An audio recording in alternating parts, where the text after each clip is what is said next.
Peter ơi, biết chào mọi người đi con. Xin chào tất cả mọi người trên toàn thế giới. Khoảng thời gian vừa qua thì cụ biết có bị một đợt ốm rất là nặng.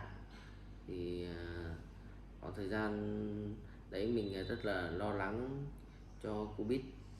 Khoảng thời gian đó cũng là một khoảng thời gian mà rất khó khăn với mình, và mình cũng hiểu được nỗi buồn của khán giả dành cho cô biết.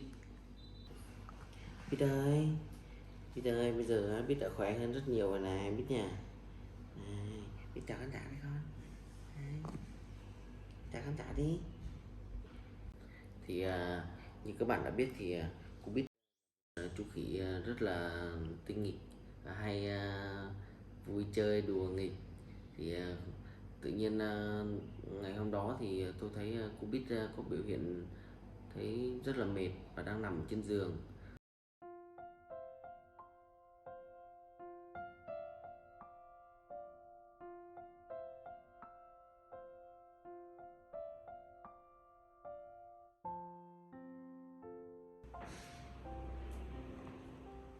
Biết ơi, Biết ơi, Biết ơi.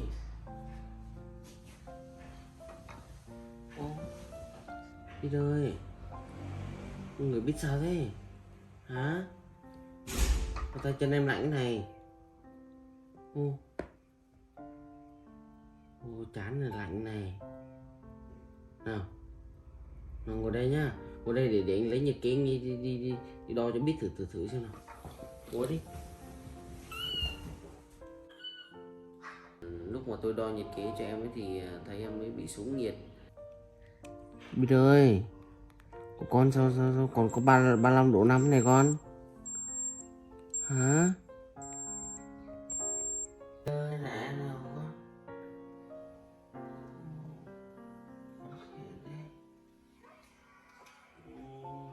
Không rồi, con nặng thế này.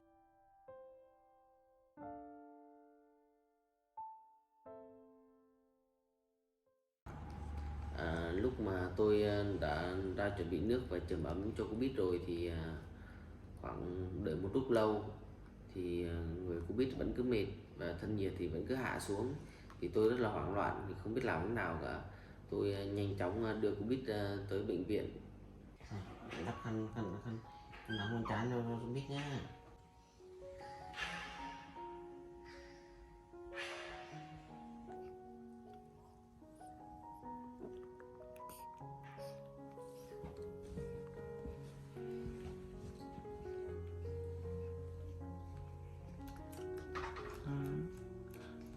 Con nằm nghỉ đi con.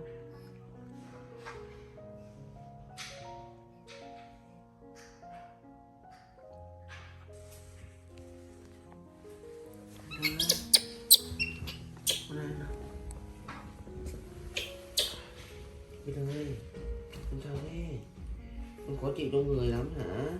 Bây giờ con sao thế này? Người con lạnh thế. Nào, để anh đưa đi viện nhá con nhá. Trời ơi, người lạnh lắm rồi.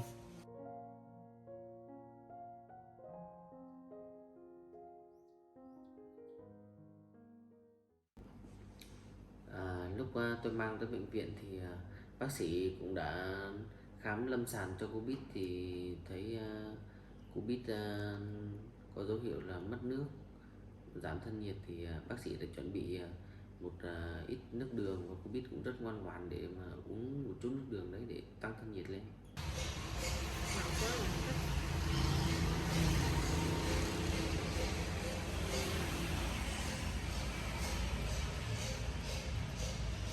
Con uống đi. Hôm nay con sao thế? Hả? Con mệt thế. Con uống đi. Cố lên con.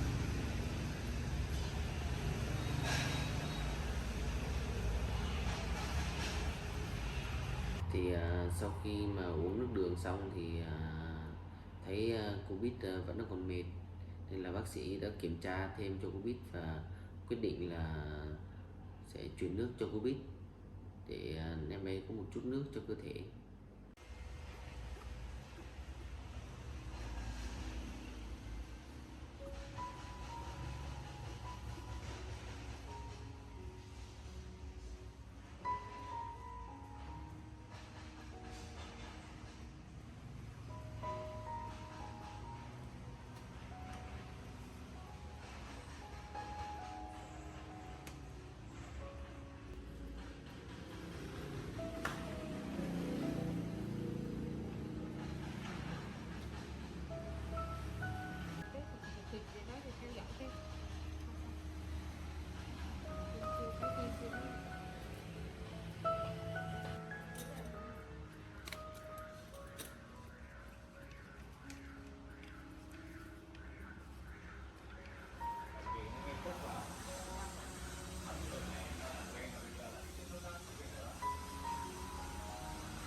snack ta.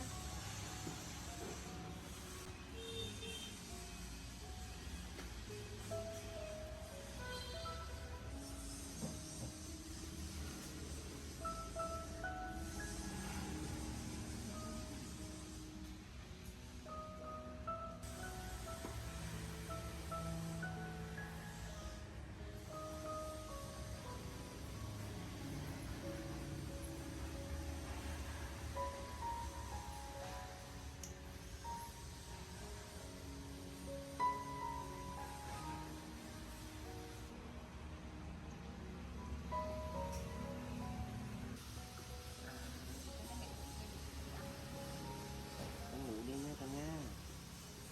Chuyển nước một tí là con khỏe con nha.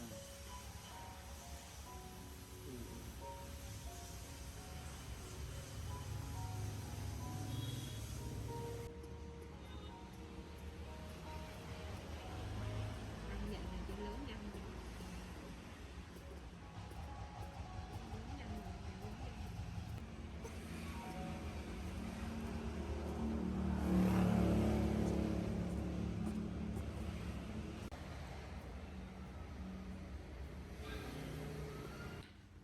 Sau khi mà truyền nước xong cho cô Bích và thấy cô Bích có dấu hiệu khỏe lại thì bác sĩ đã quyết định là siêu âm để cho cô Bích, siêu âm bụng của cô Bích.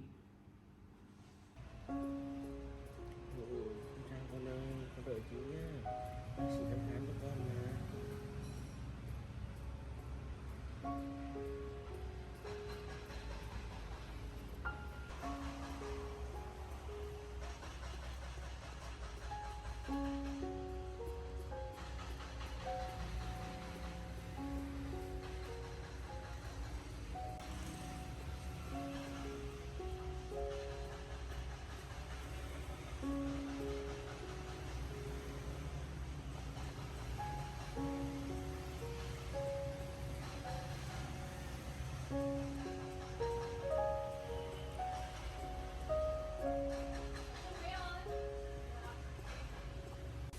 Cho nên lại nó mới uống nước xong.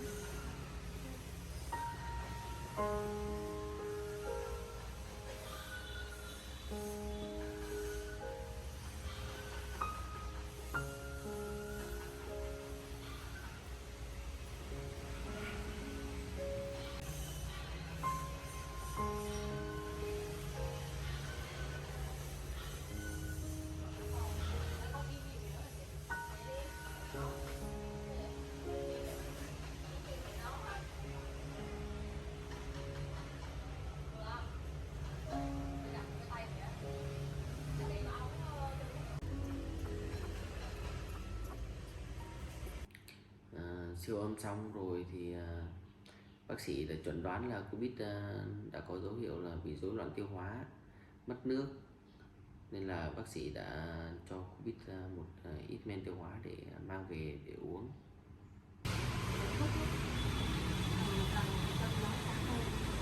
Sáng tối. Và bên con Mình cho uống sữa ăn sáng tối thì con mẹ ngủ. Ngày mai theo dõi cái xong tay nó. Còn cái ở đầu đó theo dõi cái hết ngày mai thì thằng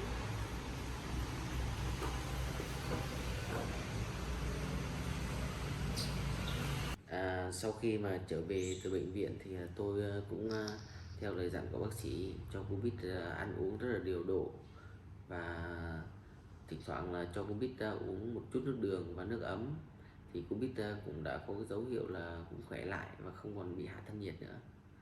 Mọi chuyện thì không dừng ở đó. Một hôm thì cô Bích cùng với tôi đang chơi với chú cún ở giữa nhà, thì đột nhiên cô Bích lại không chơi nữa.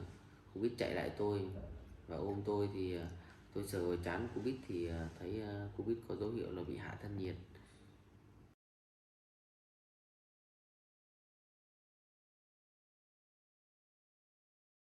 Hai đứa chơi gì vậy?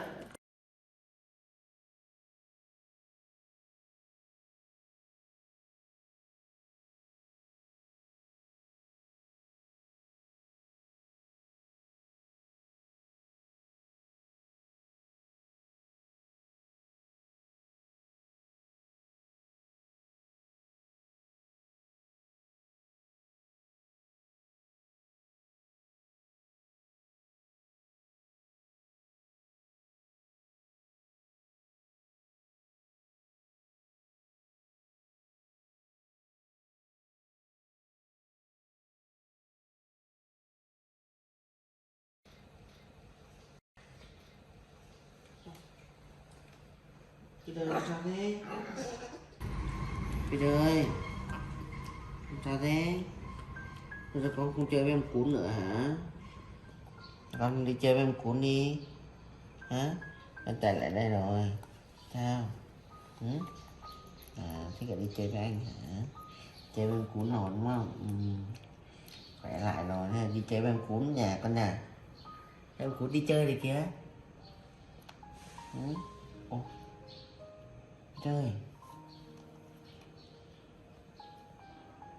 Biết ơi.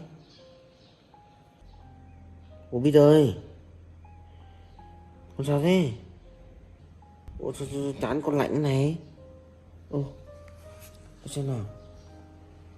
Sao tay lạnh này con? Bị hại gì rồi? Lúc đó thì tôi cũng đã nhanh chóng đi chuẩn bị một chút nước ấm và một chút nước đường để cho cô biết uống.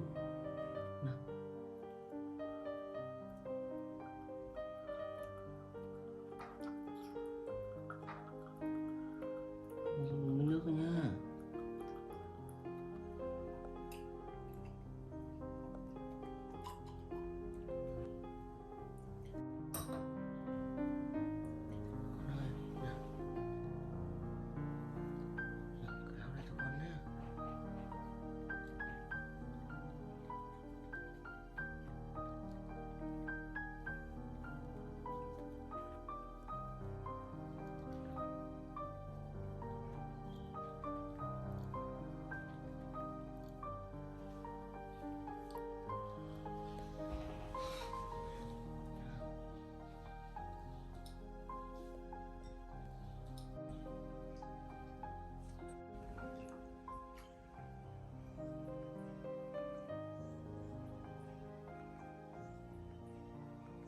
Cô biết ơi, con sao thế? Hả? Sao thế con? Ừ? Anh lau tay lau chân là cô biết nhá. Biết ơi, con sao thế? Ừ. Chỗ này chắc phải điện đến bác sĩ thôi.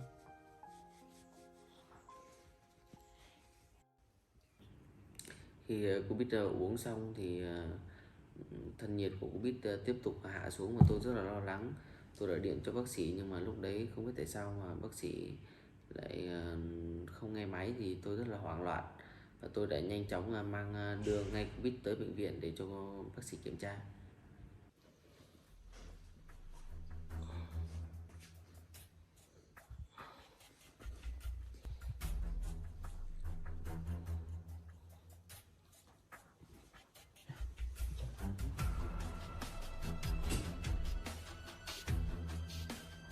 Thì ra bắt xe ta đi viện con nhá.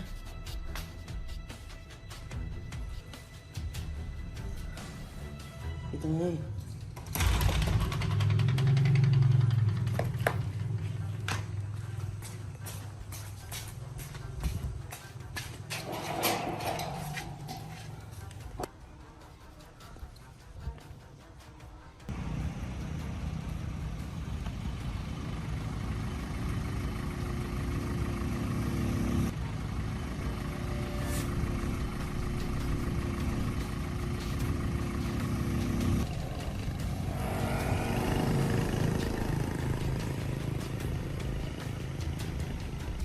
Ơi, chịu khó nhé con nhá.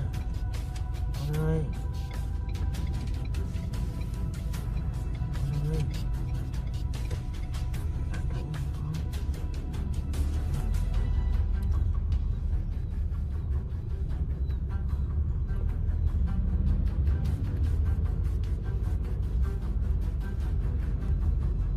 Anh đi nhanh lên giúp em nhé. Ok.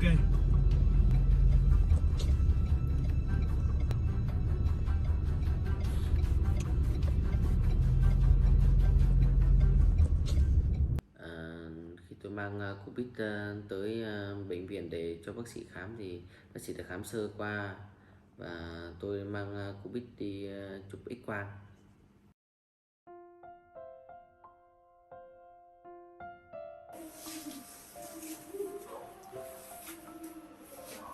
Bây giờ mình chụp 2 tấm nha, một tấm nằm nghiêng qua để mình kiểm tra cái khí cận nó, một tấm nằm úp xuống để kiểm tra phần phổi. Vậy sao chùm nước vậy anh?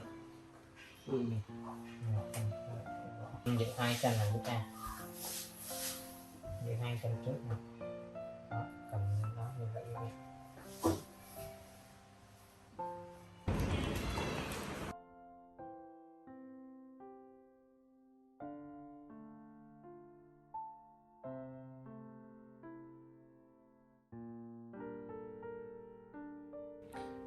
Sau khi mà chụp X quang xong thì bác sĩ đã chẩn đoán là cơ thể cô Bích thì cũng rất là khỏe mạnh, không có vấn đề gì. Và vấn đề chính gây nên cho cô Bích bị mệt là nằm ở bụng của cô Bích. Thì bụng của cô Bích là có dấu hiệu là em mới bị là tiêu chảy, đi phân lỏng. Thì do đó là cô Bích là sẽ bị mất nước nên là cơ thể rất là sẽ mệt mỏi. Phổi cô bé này X quang thì bình thường thôi. Đó. Không cả. Nhưng mà có cái là ở ruột của bé nó có vấn đề này, đây nè, khí nè, nó tích khí ở đây nè. Ruột bình thường là nó sẽ không tích khí nhiều như vậy đâu. Bé nó đi phân là được không anh? Mấy bữa nay 2-3 hôm nay đi phân lỏng. Đi phân lỏng. Bây giờ này thấy này, trong dạ dày đang tích nhiều cái đồ ăn hay là mấy cái tạp chất trong này. Đây nè. Đây. Đây nè, khí nè. Khí này nè. Khí quá trời đây nè. Mấy cái này là cái tạp chất của nó. Có thể là do kiểu như là này, còn phần khí quản của bé này nè, cái phần đen này nè, đó, đây, đó, đây, phần này, đó, đây là phần khí quản, phía trên là phần thực quản, đó, thì cũng bình thường thôi, không có vấn đề gì, đó. Sau khi mà đi chụp X quang về phòng khám thì bác sĩ đã bảo là để cô Bích ở lại để cho bác sĩ theo dõi. Thì tới ngày hôm sau thì cô Bích cũng đã có dấu hiệu là khỏe lại. Tôi đã mang ít trái cây đến cho cô Bích ăn thì thấy cô Bích ăn cũng rất là ngon. Rồi thấy cô Bích đã khỏe lại rồi bác sĩ cũng yên tâm và để cô Bích về nhà với tôi. Thì bác sĩ đã kê cho tôi một ít thuốc và dặn dò là cho cô Bích ăn uống điều độ và tránh ăn những thức ăn là quá ngọt. Và tôi đã mang cô Bích về và chăm sóc cô Bích. Khi mà mang cô Bích trở về từ bệnh viện thì về nhà tôi cũng đã chăm sóc và cho cô Bích ăn uống. Thì cô Bích cũng đã có dấu hiệu là ăn uống được một chút. Thì vài ngày tôi theo dõi thì thấy cô Bích cũng khỏe lại và cô Bích rất là tinh nghịch. Khỏe lại thì tôi rất là mừng, đã giải tỏa được những ngày mà tôi rất là lo lắng cho cô Bích.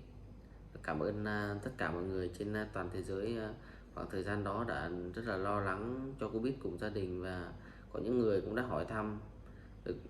Và với cô Bích thì tôi cũng rất cảm ơn. Xin chân thành cảm ơn tất cả mọi người trên toàn thế giới đã lo lắng cho cô Bích.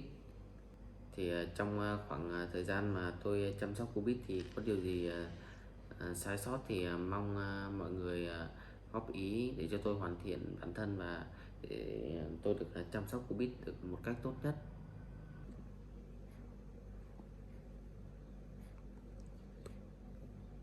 Hiện tại thì cô Bích cũng khỏe lại rồi, thì mong mọi người sẽ đón chờ những video tiếp theo của cô Bích nhé mọi người ơi. Trong lúc nói chuyện thì cô Bích cũng đã ngủ quên mất rồi này mọi người. Ngủ quên rồi hả? Con ngủ đi, con ngủ đi nha.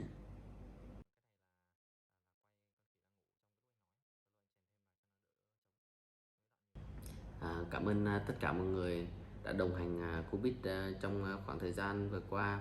đã quan tâm lo lắng cho cô Bích. Thì mình xin phép dừng video tại đây và mong mọi người sẽ đón chờ những video tiếp theo của cô Bích nhé. Xin chào tạm biệt. Đi đây, con ngủ nha.